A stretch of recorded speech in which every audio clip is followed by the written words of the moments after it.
Hi friends, welcome to my YouTube channel.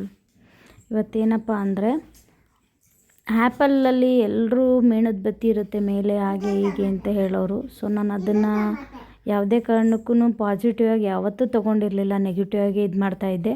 So ಇವತ್ತು ನೋಡೋಣ ಅಂಥೇಳಿ ನಾನು ಅದನ್ನು ತೊಗೊಂಡು ಚಾಕು ಅಲ್ಲಿ ಅದನ್ನು ಸ್ಮ್ಯಾಶ್ ಮಾಡ್ತಾ ಬಂದಾಗ ಅದು 100% ಮೇಣದ್ದು ಪೌಡರೇ ಆಗಿತ್ತು.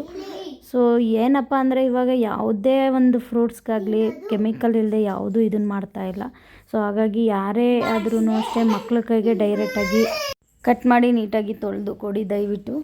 ಯಾವುದೇ ಕಾರಣಕ್ಕೂ ಮಾರ್ಕೆಟಿಂದ ತಂದು ಮತ್ತು ಮಕ್ಕಳು ಬಂದರು ಅಂದ ತಕ್ಷಣವೇ ಅವ್ರ ಕೈಗೆ ಕೊಡೋದು ಮಾಡೋಕ್ಕೆ ಹೋಗಬೇಡಿ please. Thank you for watching.